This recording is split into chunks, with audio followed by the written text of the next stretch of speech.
Olá pessoal, bom dia a todos e a todas.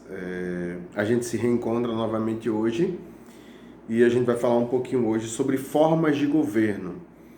Há um filósofo que vai começar a pensar sobre isso e o nome desse filósofo é Aristóteles. Aristóteles, como a gente viu, é discípulo de Platão, Platão é discípulo de Sócrates.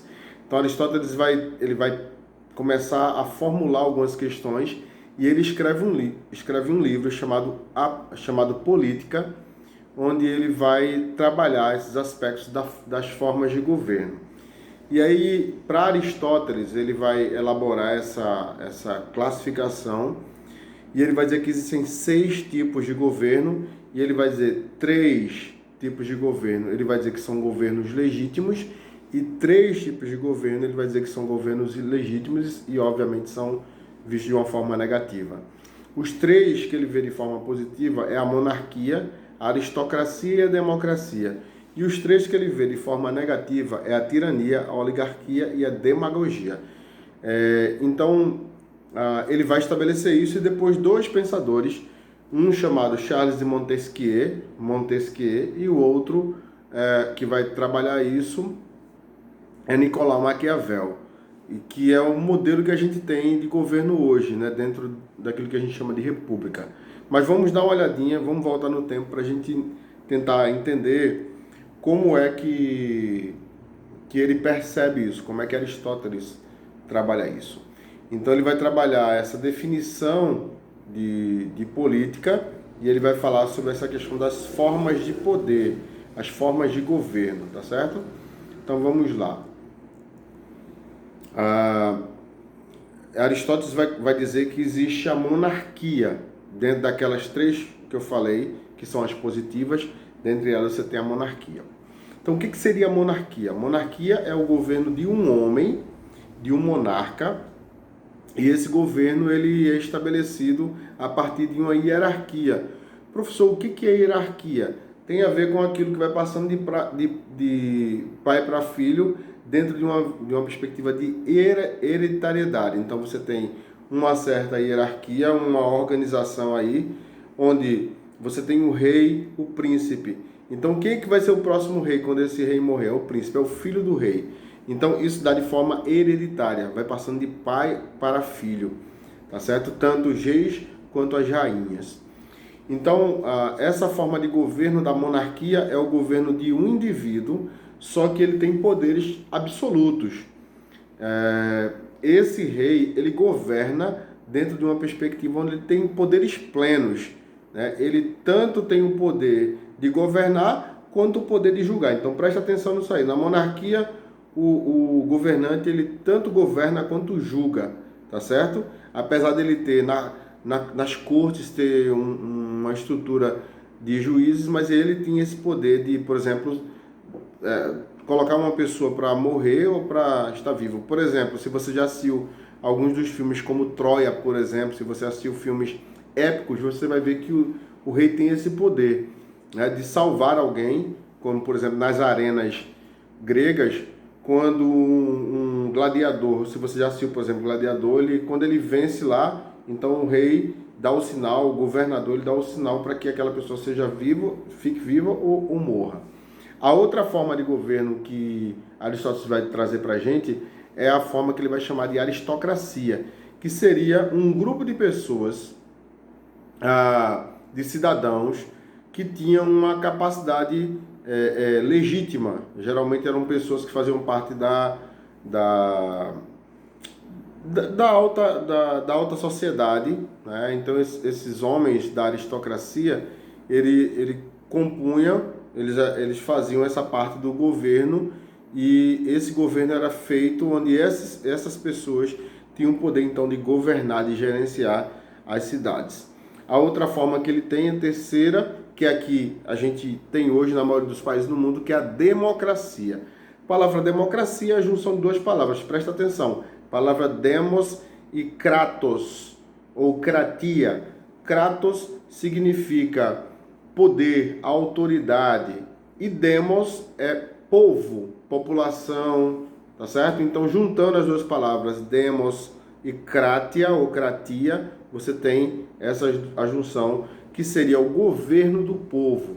Seria um governo de quem decide é o povo, diferente do modelo que a gente tem da monarquia, onde é o rei que governa, diferente da oligarquia, daquilo que a gente falou, da aristocracia, que é onde você tem um grupo de pessoas que governam. No modelo democrático, o poder está na mão do povo. Quem detém o poder, quem escolhe, quem tem a capacidade de escolha é o povo, tá certo? Então esses são os 3 modelos que ele vai chamar de legítimos, tá certo? E aí ele vai dizer que tem 3 poderes que são ilegítimos.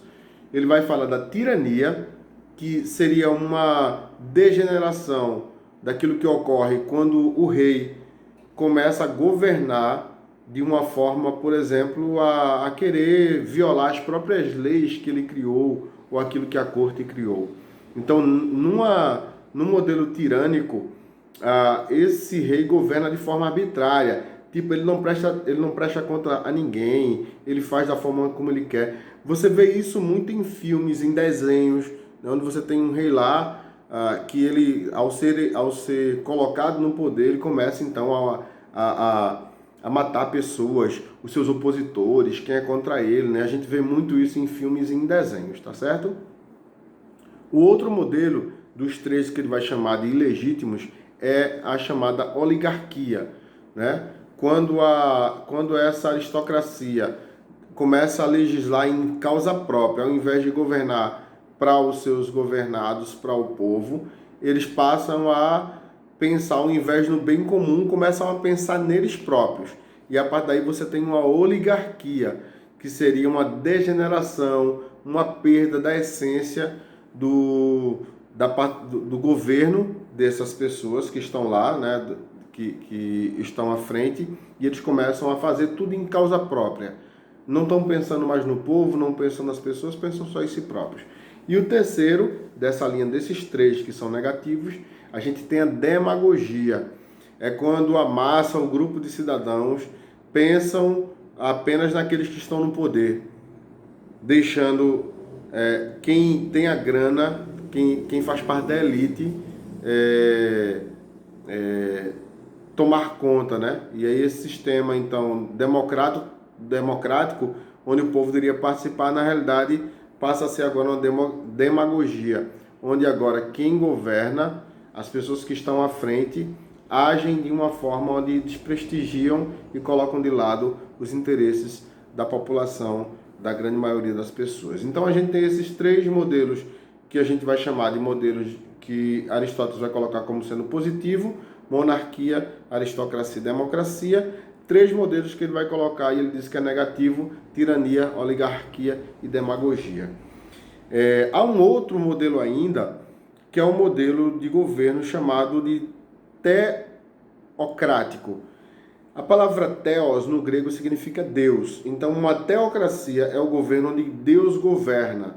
É o governo de Deus que dá as cartas. Então a gente vai encontrar isso na Bíblia, no Antigo Testamento, um modelo de gestão teocrática, onde é Deus que define, onde é Deus que dá as leis. Por exemplo, quando Deus chega lá para Moisés e traz os 10 mandamentos, é Deus estabelecendo essas leis para Moisés. Então a gente chama isso de teocracia, tá certo? Teocracia. Então esses são basicamente os modelos que nós temos ao longo da história da humanidade, a gente poderia dizer assim. E aí a gente tem o modelo vigente, que a gente tem predominantemente na maioria dos países do mundo, é o modelo democrático, onde o povo participa dessa gestão. É o povo que é chamado para governar. O poder está sobre o povo e o povo então escolhe representantes, pessoas que vão representar esse povo. E aí eu quero fazer uma perguntinha para você responder, deixar aí nos comentários. No Brasil hoje, isso para você pesquisar também e responder nos comentários. A nossa democracia no Brasil, ela é uma democracia direta ou ela é uma democracia representativa? O que é que você acha? Você acha que é uma democracia direta? Na democracia direta, o povo escolhe diretamente todas as ações, os temas que precisam ser votados. E na democracia representativa, o povo escolhe um representante que irá governar. Na opinião de vocês, então, a gente tem uma democracia direta ou representativa? Eu vou deixar essa perguntinha para que vocês respondam aí nos comentários, tá certo? E aí, lembrando, depois dessa aula, eu vou estar esperando vocês na nossa sala virtual para a gente responder algumas perguntas e alguns questionamentos que você venham a ter, tá certo? Então a gente fica por aqui. Um abraço a todos, fiquem com Deus, Deus abençoe vocês e a gente se encontra na próxima semana. Tchau!